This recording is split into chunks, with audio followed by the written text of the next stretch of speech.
तो लोग ये कहेंगे कि आप सिर्फ पंजाबी कम्युनिटी से हैं इसलिए आपको टिकट मिले। पानी पता है कहीं ये बेल्ट हमारी का अपना लेकर जीटी रोड बेल्ट ये सारे पंजाबी कम्युनिटी से है। रोहतक में पंजाबी है तो रोहतक में फिर आप जाट कम्युनिटी को क्यों दे देते हैं? तो ये हमारा हक बनता है। वहाँ हमारे जाट कम्युनिटी के लोग भी तो पंजाबी को डालते हैं वोट। बाबा जी, आज तक करनाल का जो विधानसभा है शायद उसमें पंजाबी कांग्रेस ने तो कभी पंजाबी पर दाव नहीं खेला, वजह क्या है? मैं इसके देवेंद्र गांधी जी आपको मैं बात को क्लियर करना चाहूँगा कि ये शायद पहले कभी आवाज़ उठाई नहीं गई, मतलब कुछ टाइम पहले से ये आवाज़ उठी है और वो ये आवाज़ उठाना बहुत ज़रूरी था। ये हमने पिछले 2014 में भी ये बात उठाई थी कि पंजाबी कम्युनिटी को पंजाबी को समाज को टिकट दी जाए और ये इसको उसी को लेकर रेगुलर हम 2014 से आज 2024 आ गए 10 साल से हम ये इसको आज को हमने प्रयास रखा है। करनाल विधानसभा में दूसरे चेहरे भी चुनाव जीतते रहे हैं, अच्छी बात है। देखो सबको मौका मिला है, मैं तो मौके की बात करूंगा। सभी कम्युनिटी के लोग जैसे सुमिता सिंह जी जीते हैं, अपना शांति देवी जी जीती थी और जयप्रकाश जी जीते थे, तो क्या पंजाबियों ने वोटें नहीं दी उनको? तो अच्छी बात है, हर कम्युनिटी के लोग आए हैं तो आज हमारा हक बनता है। मैं तो अपने हक की लड़ाई। आप ये देखिए कि आपका परिवार एक लंबे समय से कांग्रेस से जुड़ा हुआ है और लेकिन कभी कांग्रेस ने आपकी तरफ देखा क्यों नहीं? क्या वजह रही? लोकल पॉलिटिक्स का शिकार हुए आप? वजह ये रही यहाँ पर गांधी जी कि लोकल पॉलिटिक्स ने उठने नहीं दिया, उन लोगों ने उभरने नहीं दिया। आज मौका मिला, आज हमने मेहनत की है, आज अपने समाज के लिए और अपने लिए हम अपने आप अपने पैरों पर स्टैंड हुए हैं। नमस्कार, मैं हूं देवेंद्र गांधी और आप देख रहे हैं अभी ब्रेकिंग। दोस्तों, चुनावी सरगर्मियां गर्म हैं, तेज हैं और बहुत सारे लोग टिकटों के लिए आवेदन कर चुके हैं। कांग्रेस में हरियाणा में 2500 से ज़्यादा लोगों की फहरिस्त है जिन्होंने 90 विधानसभा सीटों पर अपना दावा पेश किया है। इसी के साथ करनाल में पराग गाबा जो हैं उन्होंने भी टिकट पर अपना दावा पेश किया है। उन्हीं से जानते हैं, सीधी चर्चा करते हैं। स्वागत है पराग जी आपका। नमस्कार गांधी जी, आपका और आपके दर्शकों का बहुत बहुत स्वागत। पराग जी, आपके टिकट के दावे का आधार क्या है? देखिए, टिकट की मजबूत दावेदारी पेश की है। आधार यह है कि पंजाबी कम्युनिटी से आता हूँ, मैं पंजाबी समाज से आता हूँ, तो पंजाबी समाज की आवाज़ को उठाने के लिए हमारा परिवार हमेशा प्रयासरत रहा है और समाज की आवाज़ को उठाने के लिए, समाज को एकत्रित करने के लिए सबसे बड़ा आधार मेरा यही है। तो लोग ये कहेंगे कि आप सिर्फ पंजाबी कम्युनिटी से हैं इसलिए आपको टिकट मिले, सिर्फ यही वजह है? देखिए, क्योंकि पंजाबियों के वोट से तो खाली जीता नहीं जा सकता। मैं बताता हूँ आपको। जहाँ पर अदर्स किसी असेंबली में चले जाएं हम, ये लोग न कहीं मतलब जैसे पानीपत है या कहीं, ये बेल्ट हमारी का अपना लेकर जीटी रोड बेल्ट ये सारे पंजाबी कम्युनिटी से है। रोहतक में पंजाबी है तो रोहतक में फिर आप जाट कम्युनिटी को क्यों दे देते हैं? तो ये हमारा हक बनता है। वहाँ हमारे जाट कम्युनिटी के लोग भी तो पंजाबी को डालते हैं वोट, ठीक है ना? तो ये हक है हमारा। अभी हाल ही में हमने करनाल का डिस्ट्रिक्ट का जिला अध्यक्ष पंजाबी बरादरी का, तो उन्होंने अभी हमने हाल ही में पंजाबी सम्मेलन भी किया है, तो वहाँ भी हमने मांग रखी है कि जहाँ हमारे पंजाबी समाज के लोग ज़्यादा है तो वहाँ हम टिकटें की मांग कर रहे हैं। तो क्या कहती है कांग्रेस पार्टी आपको कि देंगे टिकटें? देखो, कांग्रेस सरकार बनाने के लिए पूरी प्रयासरत है और पूरा हमारे मतलब पूरा कॉन्फिडेंस से कह रहे हैं कि हम 100% सरकार बनाएंगे। हम लोग लगभग 60 सीटों से सरकार बनाने जा रहे हैं। तो इसलिए देने की बात रही, टिकट देना ना देना वो परमात्मा के हाथ में है और हाईकमान के हाथ में है। और अपने प्रयास मेरे जरूरी है और मैं अपने प्रयास कर रहा हूँ और मेहनत कर रहा हूँ। गाबा जी, आज तक करनाल का जो विधानसभा है शायद उसमें पंजाबी कांग्रेस ने तो कभी पंजाबी पर दाव नहीं खेला, वजह क्या है? जब आप इतनी स्ट्रेंथ में हैं तब क्यों दाव नहीं खेला गया? क्या वहाँ सिफारिशों से टिकट मिलती है या पैसे से टिकट मिलती है? क्या क्राइटेरिया है टिकट मिलने का?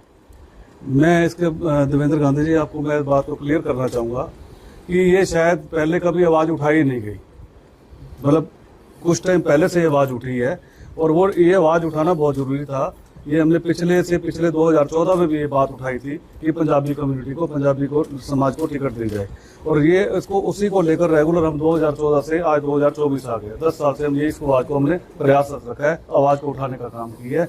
वो किस लिए कि पंजाबी समाज यहाँ पे पंजाबी बहुमूल्य क्षेत्र है लोग, और बीजेपी ने खास तौर से बीजेपी ने, अभी मैं ऑन रिकॉर्ड बात करूँगा, 1966 से लेकर 2024 तक आज तक एक सिवाय नायब सैनी जी को, जो कि बाई इलेक्शन था, वो टिकट भी दिए नायब सैनी जी को, तो सारे के सारे टोटल पंजाबी हैं, पंजाबी खतरे हैं। लेकिन एक सच्चाई ये भी तो है ना गाबा जी कि यहाँ पर करनाल विधानसभा में दूसरे चेहरे भी चुनाव जीतते रहे हैं। बहन शांति देवी से आप लगा लो, वो किस कम्युनिटी से आती थी, कांग्रेस की टिकट मिली, चुनाव जीती। उसके बाद सुमिता सिंह 2 बार चुनाव जीती। उसके बाद जयप्रकाश गुप्ता 2 बार चुनाव जीते, 1 बार आज़ाद जीते, 1 बार कांग्रेस की टिकट पे जीते। तो इनको एक्सेप्टेबिलिटी भी तो है ना इनकी। ये अच्छी बात है। देखो सबको मौका मिला, मैं तो मौके की बात करूंगा। सभी कम्युनिटी के लोग, जैसे सुमिता सिंह जी जीते हैं, अपना शांति देवी जी जीती थी और जयप्रकाश जी जीते थे, तो क्या पंजाबियों ने वोटें नहीं दी उनको? तो अच्छी बात है, हर एक कम्युनिटी के लोग आए हैं, तो आज हमारा हक बनता है। मैं तो अपने हक की लड़ाई की अभी 2 बार करनाल विधानसभा से सरदार त्रिलोचन सिंह को टिकट मिला, क्या उन्हें पंजाबी मानते हैं आप? देखिए, सरदार त्रिलोचन सिंह जी पंजाबी बोलते हैं, पंजाबी हैं और ब्राह्मण समुदाय से हैं, ब्राह्मण समाज से है ना, तो ठीक है, पंजाबी हैं और हमारे आदरणीय भी हैं। तो रही बात, अगर मैं खत्री पंजाबी की बात करूं, तो खत्री पंजाबी में वो नहीं आते और ना ही उसमें सुमिता सिंह खत्री पंजाबी में आती हैं। मैं दोनों की बात करूंगा। और मैं बात करूंगा पंजाबी समाज की, तो पंजाबी समाज के खत्री पंजाबी की खास तौर पर बात, ये बात भी मेरे पास आई थी कि जट सिख पंजाबी नहीं होते, पंडित ब्राह्मण पंजाबी बिल्कुल होते हैं। हमारे भाईचारा है, परिवार है हमारा। अब मेरे कई लाठर मेरे दोस्त हैं, मेरे अदर कम्युनिटी के मेरे दोस्त हैं, बाल्मीकि दोस्त हैं और सभी बरादरी से मेरे दोस्त हैं। ये थोड़ा कि हम भाईचारे की बात नहीं कर रहे, भाईचारे को ना बिगाड़ने की बात कर रहे, भाईचारे को बनाने की बात कर रहे हैं। आज उस भाईचारे की जरूरत है, आज समाज की जरूरत है कि आप सबको मौका मिला, आप सबने मौका लिया, मौका आपके मिला आपके पास, आज हमें भी मौका चाहिए। हम अपने समाज को क्यों नहीं हम आगे बढ़ाएंगे? आज हमारा, आप ये देखिए कि आपका परिवार एक लंबे समय से कांग्रेस से जुड़ा हुआ है और मेरे ख्याल 85 बरस हो गए होंगे आपके पिताजी से लेकर आप, और शायद पीछे भी आपके परिवार में, और लेकिन कभी कांग्रेस ने आपकी तरफ देखा क्यों नहीं? देखिए, क्या वजह रही? लोकल पॉलिटिक्स का शिकार हुए आप, या ऊपर के लेवल पे कुछ लोगों ने सुनवाई नहीं की? क्या वजह क्या रही? मैं स्पष्ट बात करने वाला आदमी हूँ। वजह ये रही यहाँ पर गांधी जी कि लोकल पॉलिटिक्स ने उठने नहीं दिया। मैं डिस्ट्रिक्ट प्रेसिडेंट की बात करूँ तो मैं स्पोर्ट्स सेल से बना, पंकज छोटा भाई इलेक्टेड बना, तो तब भी बहुत मुकाबले हुए। तो वो इलेक्शन ऐसा था जैसे कि एमएलए का इलेक्शन हो रहा है, पंकज का इलेक्शन हमारा ऐसा हो गया था कि एमएलए का इलेक्शन है, तो उसको इलेक्शन को भी फाइट किया। ये ड्यू टू लोकल पॉलिटिक्स भी वो लोग, उन लोगों ने उभरने नहीं दिया। आज मौका मिला, आज हमने मेहनत की है, आज अपने समाज के लिए और अपने लिए हम अपने आप पे अपने पैरों पर स्टैंड हुए हैं। अभी दिव्यांशु बुद्धि राजा को करनाल लोकसभा से टिकट मिली। मैंने देखा आपके अलावा, यानी आपके परिवार के अलावा, या 2-4 और लोगों को छोड़ करके, और कोई बड़ा प्रमुख नेता, प्रमुख चेहरा उनके साथ चुनाव में दिखाई नहीं दिया। लेकिन जब टिकट मांगने की बारी आई तो वो तमाम नेता जो हैं अगली कतार में खड़े हुए नजर आते हैं। देखिए, सब अपने अपने प्रयास और कार्यरत रहते हैं कि अपने अपने, नहीं, फिर उनके लिए कांग्रेस इंपॉर्टेंट नहीं है, उनके लिए अपना चेहरा इंपॉर्टेंट है उनके लिए। देखो बात करें तो कि सबका हक है टिकट मांगने का, तो कोई नहीं रोक सकता, लोकतंत्र है, सब मांगे टिकट। पर उन हाईकमान को भी दिखता है, वो अपना सर्वे भी करा रहे हैं और आप मतलब हम लोगों की मेहनत को भी वहाँ देखा जा रहा है।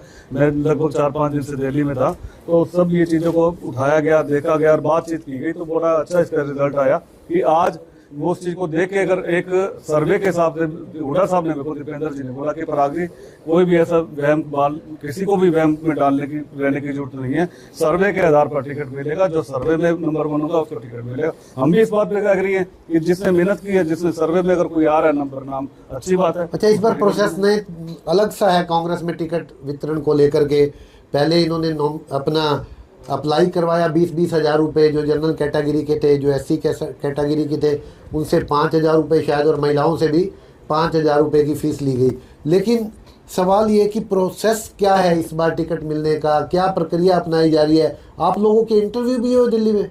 हाँ, कुछ लोगों को बुलाया गया, हमारे इंटरव्यूज हुए हैं दिल्ली में, तो हमारी मतलब बैकग्राउंड ली गई है, आप लोगों ने कब से पार्टी में हो, क्या आपका पार्टी के लिए आपका योगदान रहा है, आप पार्टी में आपको टिकट देते हैं तो आपको क्या, आपका आगे उसके लिए आपके फ्यूचर में क्या रहेगा, तो आपकी प्लानिंग क्या है, आप पब्लिक के बारे में क्या जानते हो, क्या सोचते हो, अपनी विधानसभा की कमियाँ बताओ, क्या चीज़ें नहीं रही और आपको किस लिए मतलब पार्टी टिकट दे, ये सब उसके ऊपर हमारे अच्छा, वहाँ विनेबिलिटी देखी जा रही है, लॉयल्टी भी चेक की जा रही है? देखो, दोनों चीज़ें, विनेबिलिटी और लॉयल्टी सबसे जरूरी है, लॉयल्टी भी देखी जा रही है, ऑनेस्टी भी देखी जा रही है वहाँ पे। अगर आपको मौका मिला तो क्या करना चाहेंगे करनाल के लिए? मैंने कई इंटरव्यूज में गांधी जी बोला है कि सबसे पहले मेरे को अगर मौका मिला, भगवान का आशीर्वाद रहा, तो मैं करनाल की तस्वीर बदलने का काम करूंगा।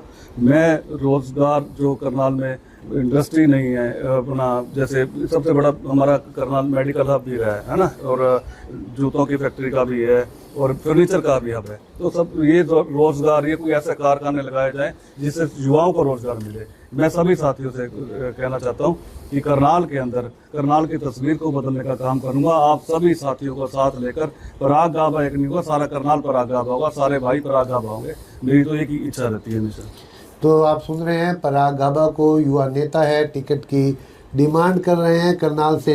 हाँ, कुछ और कहना चाहते हैं तो आप कीजिए, अपनी राय जाहिर मैं एक कीजिए। और बात बताना चाहूँगा जी कि बीजेपी की सबसे पहली घोषणा थी कुटेल के अंदर, उन्होंने मेडिकल कॉलेज की बात की, घोषणा रही, आज तक उनको शुरुआत नहीं की गई उसकी बीजेपी की इसकी तरफ से, है ना। और दूसरी 6 कॉलेज डिस्ट्रिक्ट में 5 या 6 कॉलेज के करीब है, तो उनकी बिल्डिंग आज तक अधूरी पड़ी है। आज करनाल को स्मार्ट सिटी के नाम से जाना जाता है, पर स्मार्ट सिटी कहाँ पर है? कूड़े का ढेर, हर जगह गंदगी, बहुत ज़्यादा गंदगी है। और रही बात ये अपना कल्पना चावला मेडिकल कॉलेज की बात करूँगा, वहाँ डॉक्टरों की कमी है, मशीनों की कमी है। डॉक्टर होने की वजह से, ना मशीनों की वजह कम होने की वजह से लोग रेफर होते हैं, लोग परेशान बहुत हैं। मतलब कोई भी करनाल के अंदर ऐसी मतलब बात नहीं है जिससे करनाल को एक नाम दिया जाए कि फलाना आदमी ने इस समय से लेकर इस समय तक राज किया, उसने करनाल के लिए काम किया। तो मेरी नज़र में कोई ऐसा आदमी नहीं है, ना कांग्रेस का ना बीजेपी का। देखो कांग्रेस के अपने टाइम में हुए हैं, काम हुए हैं, हमारे कांग्रेस के टाइम में बहुत ऐसे हमने काम कराए। कल्पना चावला मेडिकल कॉलेज ले लो, फ्लाईओवर्स ले लो, आप ये काचवा वाला फ्लाईओवर ले लो, गोगड़ीपुर वाला फ्लाईओवर ले लो, काम हुए हमारे सरकार में। तो ये बीजेपी के सरकार में मैंने कोई काम नहीं देखा। ये तो पार्टी के प्रति अपनी निष्ठा जाहिर कर रहे हैं। अब पार्टी इनकी तरफ किस तरह से देखती है, इन्हें टिकट देती है या नहीं, आने वाला वक्त बताएगा।